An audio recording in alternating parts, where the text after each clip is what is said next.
कुछ लोगों को मेरी बात सुनकर लगेगा कि मैं बीजेपी पार्टी की मुखालिफत कर रहा हूँ, बीजेपी पार्टी से नफरत करता हूँ। ऐसा बिल्कुल नहीं है। मैं किसी भी पार्टी से ना तो नफरत करता हूँ, ना मैं किसी भी पार्टी से मोहब्बत करता हूँ, क्योंकि मुझे पॉलिटिक्स में कोई भी इंटरेस्ट नहीं है। बस वोट डालने का टाइम आता है, वोट डालकर अपने घर पर चला आता हूँ। बाकी मुझे किसी से कोई मतलब नहीं, किसी की सरकार बने, किसी का कुछ भी हो। एज ए जर्नलिस्ट मैं आप लोगों को हमेशा सच दिखाने की कोशिश करता हूं, जो हकीकत है वही बताने की कोशिश करता हूं, चाहे फिर वो किसी भी पार्टी से जुड़ी हो, किसी भी धर्म से जुड़ी हो।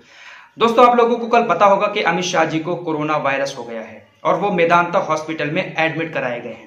अमित शाह दिल्ली का एम्स हॉस्पिटल छोड़कर मेदांता जैसे महंगे हॉस्पिटल में जाकर अपने आप को आइसोलेट कर लेते हैं। कल का दिन बीजेपी के लिए बहुत ही ज्यादा खराब रहा। कल बीजेपी के बड़े बड़े नेताओं को कोरोना वायरस हुआ। योगी सरकार की एक मंत्री कमल रानी की तो कोरोना पॉजिटिव से मौत ही हो गई। इसके अलावा एक और मंत्री है यूपी के जिनको कोरोना पॉजिटिव पाया गया।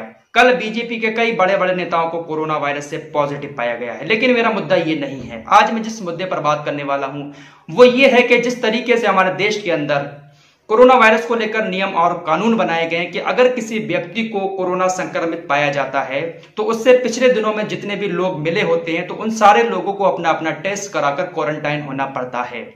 मैंने आपको कल बताया था कि हो सकता है कि प्रधानमंत्री नरेंद्र मोदी भी अमित शाह के संपर्क में आए हों पिछले दिनों में। जैसा कि अमित शाह ने खुद कहा है कि मुझसे जितने लोग भी मिले हैं पिछले दिनों में वो सारे लोग अपने आप को आइसोलेट कर लें।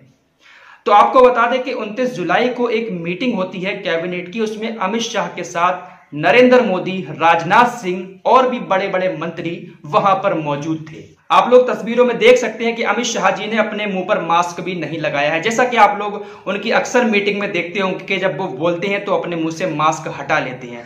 तो 2 दिन पहले ही अमित शाह जी ने मोदी जी के साथ, राजनाथ सिंह के साथ और भी मंत्रियों के साथ मीटिंग की थी। तो क्या प्रधानमंत्री नरेंद्र मोदी को और उनके सारे मंत्रियों को क्वारंटाइन नहीं होना चाहिए, या फिर यह नियम सिर्फ एक आम लोगों के लिए है, बड़े लोगों पर यह नियम लागू नहीं होता है? मैं यहां पर किसी के ऊपर उंगली नहीं उठा रहा हूं, ना ही प्रधानमंत्री जी को कुछ गलत कह रहा हूं। जैसा कि नियम बनाया गया है तो इस नियम के हिसाब से तो प्रधानमंत्री जी को भी 14 दिन के लिए क्वारंटाइन होना पड़ेगा। इसी बात को लेकर सोशल मीडिया पर लोग काफी बातें कर रहे हैं कि भाई नियम और कानून सबके लिए बराबर होने चाहिए, चाहे फिर वो प्रधानमंत्री जी के लिए हो या फिर देश के एक आम नागरिक के लिए। तो नियम के हिसाब से तो प्रधानमंत्री जी और राजनाथ सिंह के साथ और भी जितने मंत्री उस कैबिनेट मीटिंग में मौजूद थे सबको क्वारंटाइन होना चाहिए। लेकिन फिलहाल प्रधानमंत्री नरेंद्र मोदी इस वक्त अयोध्या दौरे पर हैं और अयोध्या में 5 तारीख को भूमि पूजन होना है और वो भूमि पूजन भी करेंगे।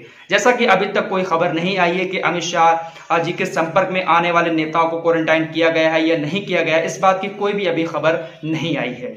साथ ही साथ बबीता फोगाट का एक ट्वीट भी वायरल हो रहा है जिसमें उन्होंने तबलीगी जमात को लेकर कहा था कि हमारे देश के अंदर कोरोना सुअर से फैल रहा है।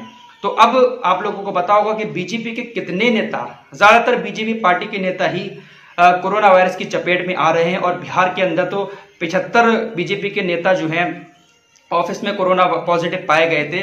तो अब इस बात को लेकर भी लोग कह रहे हैं कि अब बबीता फोगाट जो है वो किस तरीके का ट्वीट करेंगी, इन लोगों को क्या कहकर अपने ट्वीट में संबोधित करेंगी। लेकिन सबसे बड़ा सवाल यही है कि प्रधानमंत्री नरेंद्र मोदी अपने आप को क्वारंटाइन करेंगे या नहीं करेंगे, या फिर ये कानून सिर्फ एक आम लोगों के लिए। आप लोग कमेंट करके अपनी राय भी